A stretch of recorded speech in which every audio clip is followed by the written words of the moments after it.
Playoff National Champions News Conference.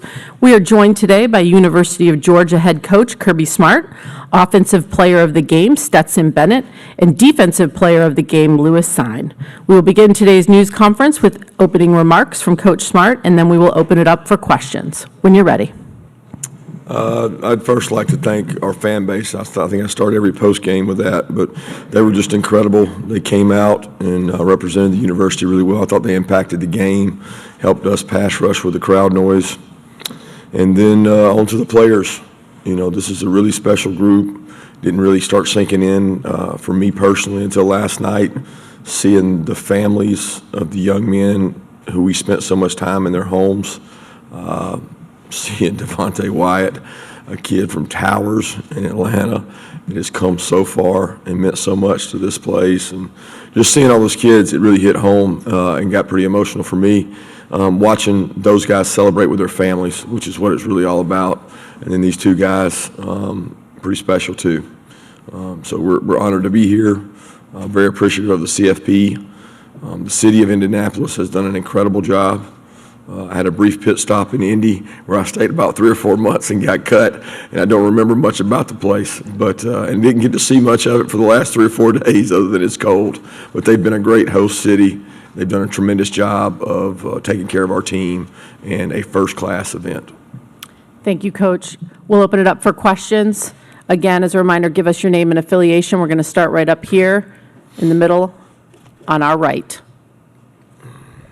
Johnny Conn at ABC 3340 in Birmingham. Coach, could you just speak to what this win means, not just for your team, not just for the University of Georgia, but people just from the state of Georgia that might have no affiliation to the school but have been lifelong Dog fans, and after 40-plus long years, what this means to them on an individual basis? Yeah, I hope they don't have to wait that long again. I'll be honest with you, that's a long time. I know it's a young child moving from Alabama at the age of 7 or 6. I didn't know much about Georgia. I grew up early years in Alabama, and the years that I got to come to Georgia, those were the first memories, you know, the 80 really 1-2 teams that didn't win it, but were really special. I think, you know, some of the years we've had now, these in-state kids, the people of Georgia embrace and love football. I mean, let's be honest. The reason the Southeastern Conference is what it is because the states that encompass the Southeastern Conference love football. And most people love their home school. That's not to say that I haven't seen a lot of Alabama tags in our state in recent years, but you love your school and you love your state. And I think we gave them a lot to be proud of. During the last couple of years have been tough with COVID and different things. I thought that our team embodied resiliency, fight, toughness, overcoming a tough loss. There were a lot of battle cries throughout the year that our guys really kind of personified for the state and for the people of the state. And that, what the Braves did, it made it a special year. We're going to come over here in the middle to our left and take our next question. Anthony Dasher from UGA Sports. This is a question for all three of you guys. I know there's like you just mentioned, Coach, there's a ton of reasons for being proud and excited about winning a national championship. But for each of you, what would be your biggest reason? Lewis, let's start with you first. Well, I'd say it's for the guys that that we grind with. It was a whole long season, starting with January throughout, and then you got the spring and summer workouts. Those times were not easy at all. So, coaches, the strength coaches, they threw a whole lot at us. We adjusted, we got stronger, we bonded together as a unit. It's mostly for the guys in the room that we fought with, that made this happen. Stetson? Yeah, I mean, I'll follow up with what Lou said. We all feel the weight of the state of Georgia on our shoulders. But when you look back in February, January, March, April, May, when, people are focusing on basketball or baseball, and we're running in the stadium at 6 a.m. And it sucks, and you're kind of like, why do we do this? And the reason is, for when I fumble on the 10-yard line and we give up a touchdown, then we go back and we score 2 straight drives. That's the reason, the toughness, the resiliency, the connection, all that stuff, you kind of wonder why, but there's a method to the madness that, Coach Smart and all the coaches, Coach Sinclair and everybody who's spent years and years and years in, this industry and that stuff, they know how to mold young men. And, what me and Lou and everybody else, all the players in this program have went through in the past since Cincinnati has got us to this point. And, you always wonder, why are we doing this? And this is why. Coach? Yeah, just not to be redundant with these guys, because I think it's all about the players in the room. And I said that last night. Somebody said, just remember what you're fighting for. You're not fighting for 41 years of history. You're fighting for the man in the room. And that keeps things in perspective. But I will say this, a part of me now being able to look back at least 12, 16, however many hours since before kickoff, there's a lot of people that have been through Georgia and been through those years. And from Coach Dooley, seeing him after the game is very emotional for me to see him. And then, Coach Goff, who signed me, Coach Donnan, who coached me, Coach Rick, who I worked for, and I have tremendous amount of respect for, and he got so close so many times. There's a lot of people that it means a lot to, and I for one, am happy for them. But so many of them are also happy for me. Take our next question right here on the aisle. Yeah, this is for all three of you. Obviously, it doesn't get any more special than winning a national championship, but how significant was it for you guys that it came against Alabama, and I guess more specifically for Kirby here, against Nick Saban? What was sort of said between the two of you guys last night? Stetson, let's start with you. Well, I can't speak for Coach Smart, but it does feel good. Just strictly for this season. We'll disregard the 0-3 before this season when I was there. But the fact that we were undefeated going into the SEC championship game, favored, and then they whipped us. They beat us straight up. And, we had to look in the mirror. We had to wonder why. We had to fix stuff. And then we did. And then we got to see them again, And, there's still stuff that we struggled with. But, at the end of the day, it was a team win, and we won the game.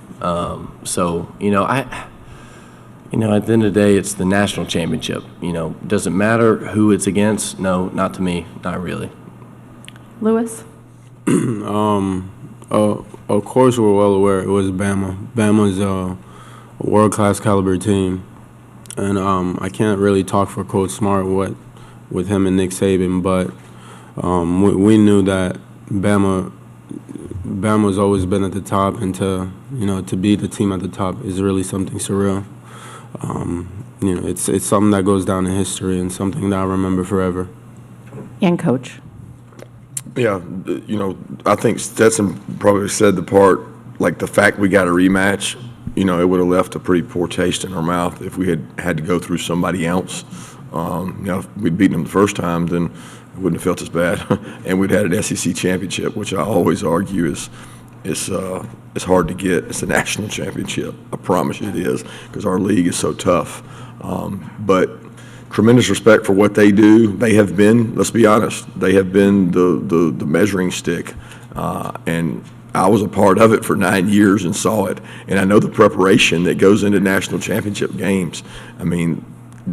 He doesn't lose many national championship games when he has that time to prepare, and he does a really good job. So to do it and beat them, that's special. But I also, have a tremendous amount of respect for him, the way he runs his program, and really probably one of the best jobs he's ever done with his team, because they were really young at some positions, and I think they've got the best player in college football in Bryce Young, and I saw it firsthand on the field in the SEC championship. But to do what he did this year with that team, I told him after the game, I said, I really believe that this was probably the best job you've ever done. And people don't understand that. Media don't respect that because they didn't win the national championship. But the job he did with that team, incredible, incredible. We'll go right here in the middle, third row.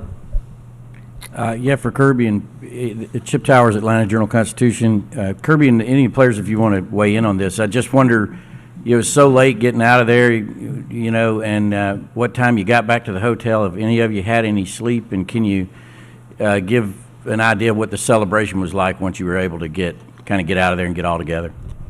Well, the start of the celebration in the locker room was pretty incredible to be in there with those men, and it really touched my heart to see the Roquan Smith, see the Nick Chubb. It ain't about them, but those guys set a really big foundation. We might not have Lewis Cine here if we didn't have Roquan Smith, Nick Chubb, and he watches them play in the Rose Bowl and watches them play in Atlanta in a final, and they helped set a foundation.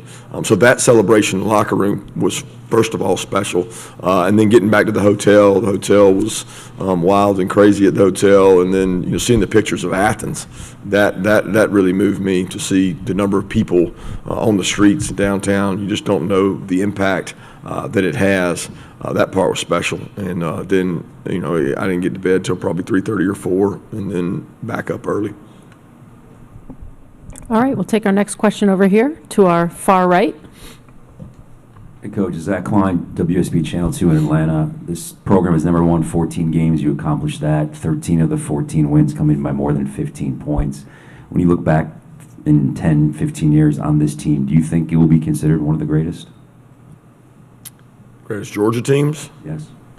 I mean, I would argue you could say that. There's only so many that have won a national championship, certainly. I mean, what I think it'll be is a really tremendous group of leaders. These men are going to go out and do something special because they're built the right way. They've got tremendous character and integrity and a lot of respect for them. The way they did it, and you're right, there's a lot of games that maybe hurt us in the SEC championship because we didn't get to play enough fourth quarter games. I go back to watching Alabama and A&M, Alabama and Arkansas, Alabama and LSU, Alabama and Auburn, and I'm going, man, we didn't get a lot of those opportunities and didn't play our best game. But because we had played well, it gave us another opportunity. And the response of our team after that SEC championship is what will always stick with me, of seeing Julian Rochester bawling in the locker room after he was the same young man that was bawling after the national championship in 2017, and then to see him overcome so many injuries. And he wasn't a major impact on the game, but he impacted his room. He impacted Jalen Carter, Jordan Davis, Devontae Wyatt, because they wanted it for him. And when you want it for people in the room, it makes it a lot more special. We're going to stay right here in the front row. Jeff Schultz of The Athletic. Kirby, you heard both players talk about, what they had to go through back in February. I'm just wondering what it was like to hear that sort of as affirmation of your process, and what does it mean for the program in your view moving forward?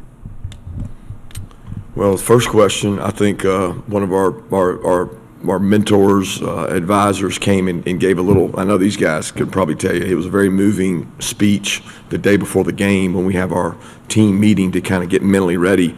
And, man, I'm not a very good history buff, but can you help me here, Stetson? I think it was Cortez the Conqueror.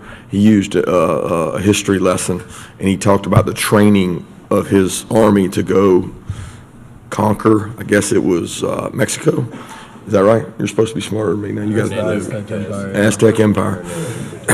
So he trained these men, and he went through all this training, and he told the story, and everybody's probably heard it, but he turned to his men, and he had to unite them. He had to unite them before they went into battle when they were up against a larger army and wanted to take over this country. And he said, hey, we're here, we've sailed over here, we came on our boats, we're burning the boats. And everybody's heard the burn the boats speech. And when they burned those boats, those guys were like, wait, there's no going back. And he gave that speech that we were going to burn the boats and go do what we had to do to win this game. And I thought it was very moving because he related it to you belong here. Lewis, you belong here. Where all have you been? Well, look what you've done. Look where you are, Stetson, and what you've done. He went through a lot of players. Zamir White, a guy they gave zero chance to live past 6 months. Zero chance to live past 6 months. He's playing in a national championship game.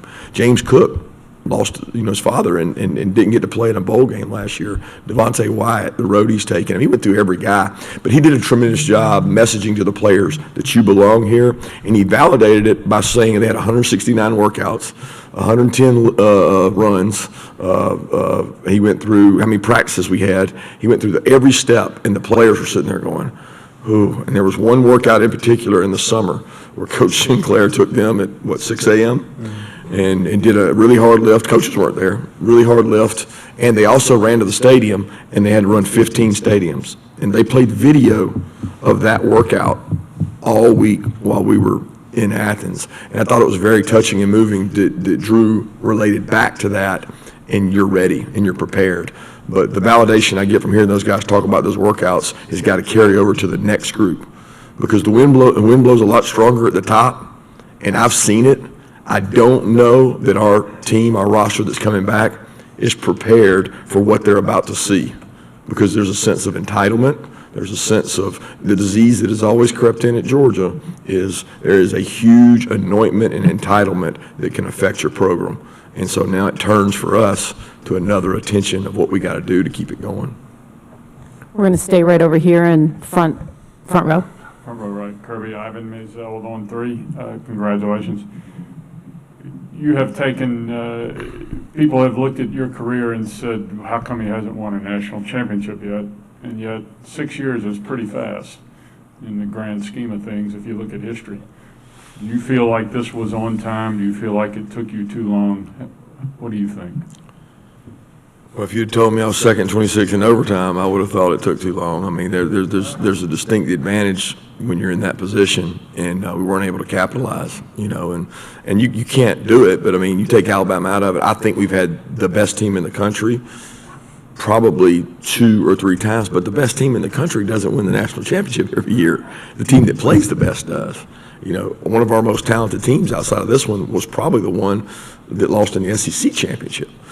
So there's a frustration that you deal with and say, man, did we get the most out of them? But I also know how hard it is to have the breaks and get the breaks and be able to win one of those. And it takes some really good breaks, and we got them this year, and I'm certainly happy. I don't know that there is an on time or an on schedule, because I really would not have defined my career by whether I won a national championship. Every one of you would have, but I would not have, because I would have been happy with my wife, my 3 kids, my parents, and I would have been pumped about all the kids that I got to coach. So I wasn't going to define my career by that, but I know everybody else would. We're going to go over here on the aisle, 4th row back. This is Lance McCurley from Lakewood County News. This is for Stetson and Lewis. Obviously, congratulations, and you guys are going to enjoy this kind of in the moment, but there's kind of the looming question of, the status you guys coming back or leaving for the NFL or, whatever. What is the time schedule on that decision, and, how much of an impact do you think that last night will wager on your decision? Stetson, we'll start with you.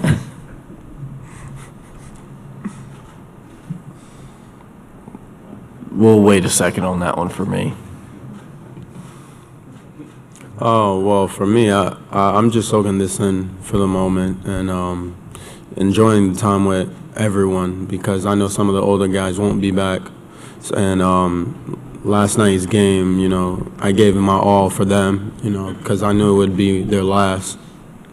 But for now, I'm just enjoying the moment with my team, enjoying the moment with the coach, and just soaking all this in. I'll let, whatever decision may be come when the time's right. Okay. We're going to go right here to the aisle. Mike Griffith from Dog Nation. Kirby, we know you're never complacent. You've told us that the day you're complacent, you're done. But what are some of the areas, off the top of your head and for the players, how does Kirby keep you guys sharp and motivated going into a long off season? Or some of the areas, I understand what you're saying, that I would worry we get complacent at, or what are the areas that we need to improve? Yeah, just as far as what you see leaving this team and going into next year. I mean, people are already turning the page. Yeah, I mean, it's right now. I mean, we'll have we'll have multiple kids. Probably we'll have a few kids go into the portal that we've had discussions with that held that off. Out of respect for the team, and I thought that was tremendous. So we'll have that, and everybody will think that's a terrible thing, but in some cases it's actually a good opportunity for kids. We've got 16 or 17 mid-years that have enrolled. We got to finish off this class. We don't know how many spots we have because we don't know what some guys are doing, like Lewis and other guys. So, there's a lot of work to be done. And, I know people don't understand it, but other teams are 10 days up on you because they finished January 1st, your competitors, and you're going, wait, they're doing what? We're trying to win a national championship. Fortunately, I had a really good mentor, teacher of dealing with that because he's in it every year. But you fall behind because you're trying to manage your roster. My biggest concern in terms of complacency is the guys coming back, and we'll lose some really, really good players on defense. We got a lot of guys, coming back on offense, but we'll have to replace some good talented backs as well.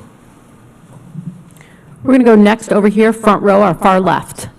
Dennis Dodd, CBS Sports. Since you're going to wait a while or not answer that right away, what are the factors you will consider before deciding whether to come back? I don't want to spill all of my personal stuff out here on the table, so we'll keep that between me and Coach Smart. We're going to take our next question. Stay over here on our far left, please.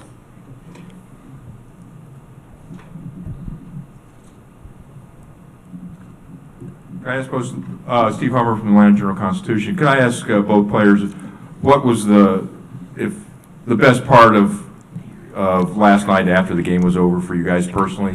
One moment you might put away in a time capsule and freeze is the moment that spoke to you the most after the game? Lewis, let's start with you, please. I think it's probably when the confetti came out, when everyone just ran on the field knowing, the game was over. That's kind of a picture that'll be ingrained in my head forever. It's kind of dope in my opinion. In years ahead, I can just bring my kids and my family over and be like, I was on this team, I helped, and I was a part of something great. And a lot of people already know, but last night we made history.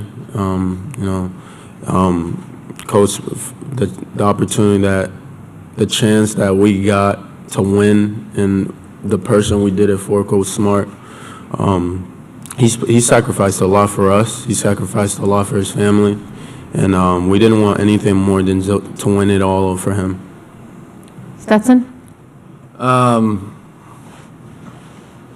My moment was, so we go down, we score touchdown, we get the ball back, we go down, we're up by 8.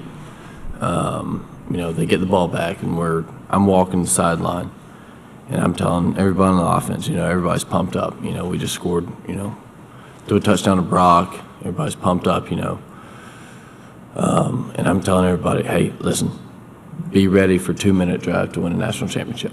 Listen, think about the numbers, think about everything that you have to do. And then Keely catches the pick, and it just hit me. And as soon as because I'm watching on the big screen, I can't see, I'm not that tall. So I'm not looking on the field. And so I'm looking on the big screen, and Keely catches the pick, and it just everything.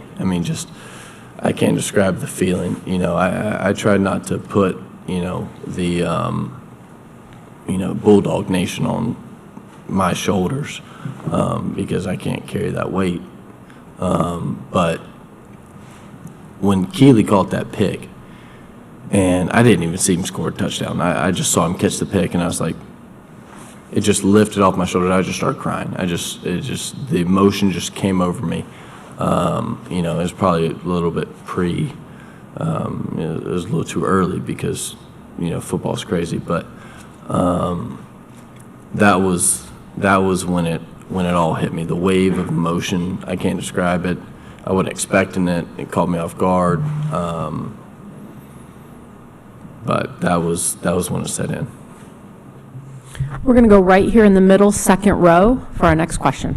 Lindsay Goff with WTOC in Savannah. Stetson, Pierce County's small, but it's close-knit. They had a Stetson Bennett Day, I think, on Friday. What has the support meant to you?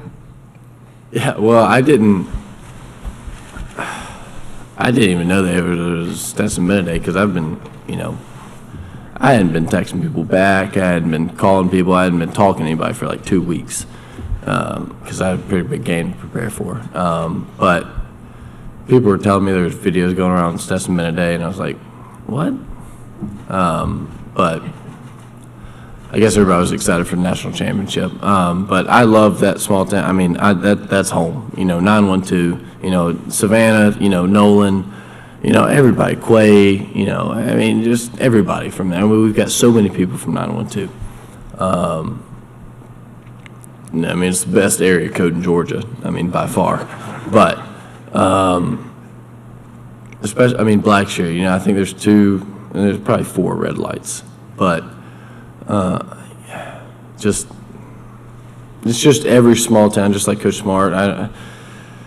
Everybody who grew up in South Georgia or a small town knows what it's like to grow up in a small town. Everybody knows everybody. You make a mistake, everybody knows about it. You're successful, everybody knows about it. You're good to people, everybody knows about it. And so when you're raised in a good family in a small town like I was, then, you don't really know what the world is outside of that. But you do know once you leave there how to treat people. And I'm so proud of the place that I'm from and what it's taught me, and I wouldn't be here if it wasn't for them. Let me share this quick tidbit.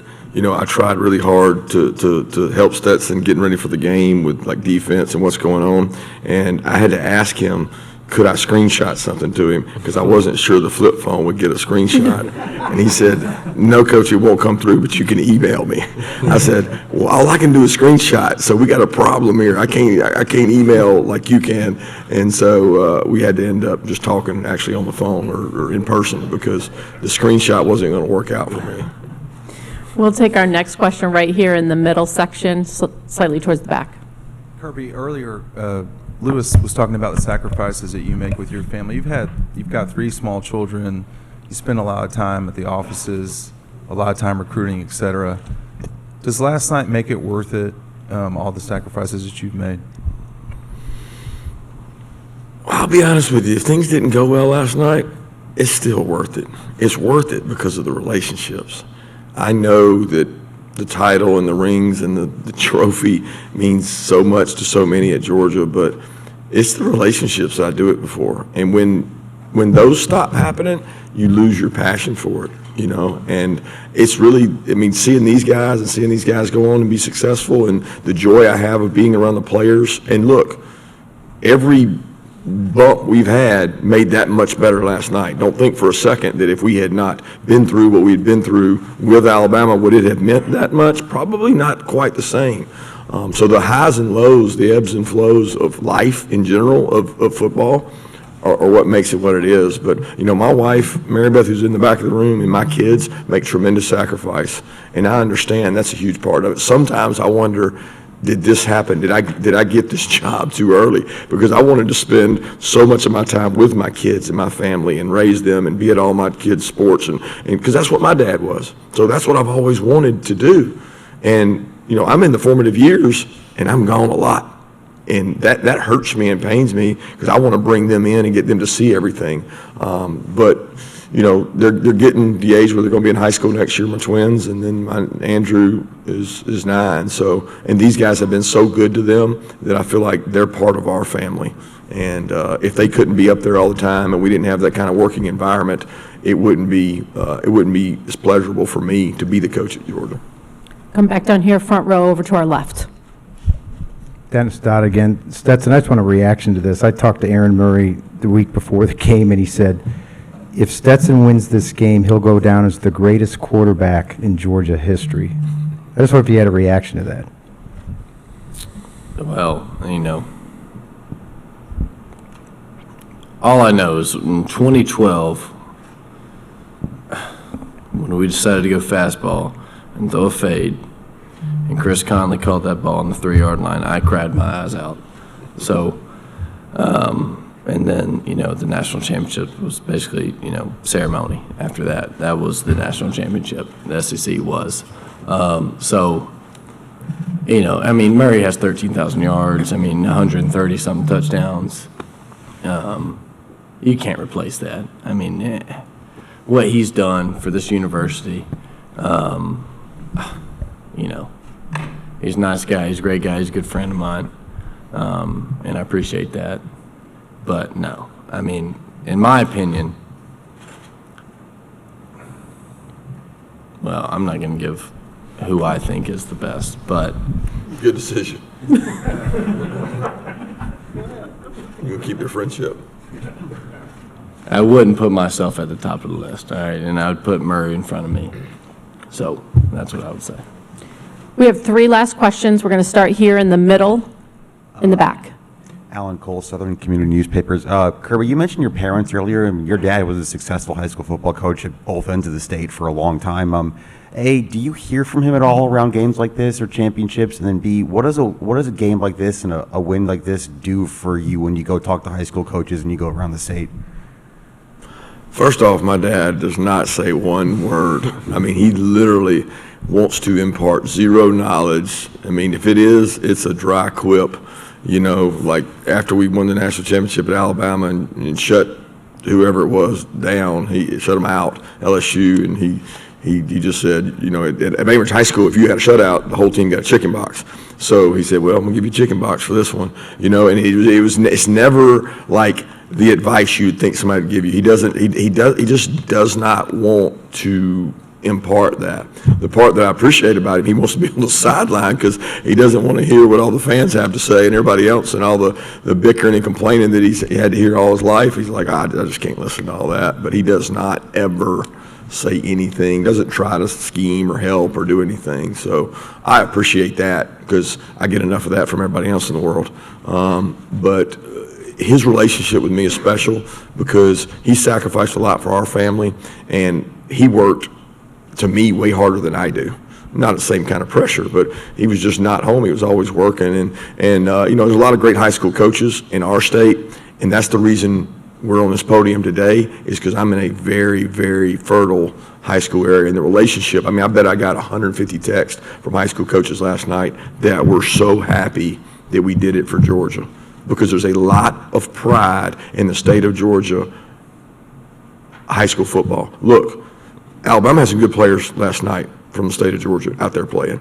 We got a lot of good players from the state of Georgia. The state of Georgia is very well coached, very well run, great organization, great leaders. And as long as that stays the case, we're going to be able to feed into that and grow our program. Right here in the very front row. Seth Emerson at The Athletic. For each of you, first, Kirby, do you remember, just a small little detail, you talk about seeing the scenes from back in Athens. Was that you just seeing it on TV or scrolling through your phone, or did someone show it to you? And then for Lewis instead, is there a moment from when you got back to the hotel last night or this morning that kind of sticks out to you? Mine first. It was we were actually on the bus, and Sinclair brought the bus back to the hotel, and he brought a phone over and said, "Look at Athens," and I was blown away. First thing I thought of was widespread panic in '94 or whatever it was. I was like, there's people on signs, there's people on poles. You can't see the street. I didn't even know where it was, but just pretty blown away. Hopefully everybody was safe. What'd you say? Any moment from last night when you all got back to the hotel or this morning that kind of sticks out? No, I was just happy to, lay in that bed. But when I woke up this morning, I felt like I got hit by a train. He had some big hits last night, major collisions. But I'd say it's definitely, it's just really seeing my family after the game, seeing the people I love, celebrating with me, hugging me, kissing me, and all that stuff. So that was one big part I remember, one big part I will cherish.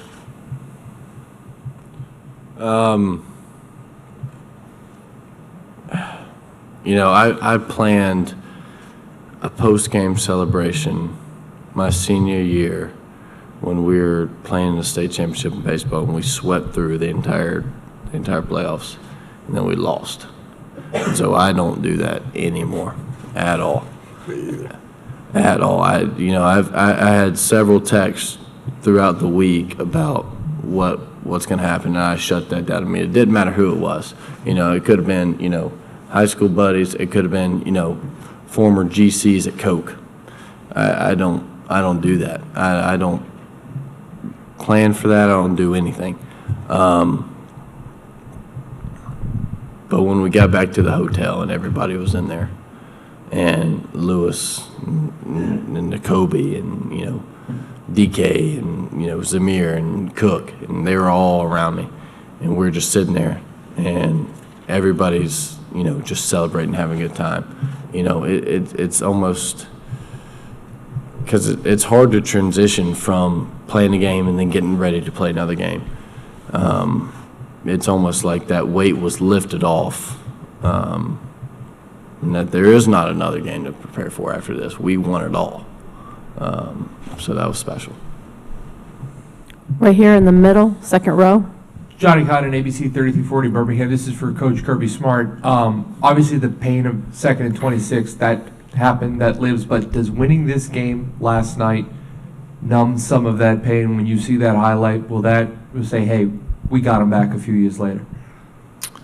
I don't know if that pain will ever, be numb, because you put so much into those years. It passes, and you hate it for the people that were in that locker room and part of it. And but certainly, I don't know that vindication's the word, because it's not really about that when it's about Alabama. I just have so much respect for their program and the way they do things, that it's great competitors. I mean, it's like, when Michael Jordan's going against the best there is, when LeBron's going against Kobe, I enjoy that moment, and I respect teams and coaches that do it the right way.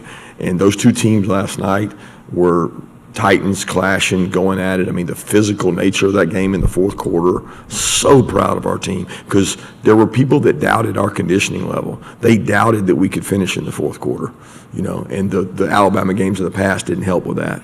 And they did that. They overcame that. They really were more physical and dominant in the fourth quarter, and that was the difference in the game, and probably what made me the most proud of the group. Lewis, Stetson, Coach, thank you very much for your time this morning. That concludes today's College Football Playoff National Champions News Conference. We hope everyone has a wonderful day.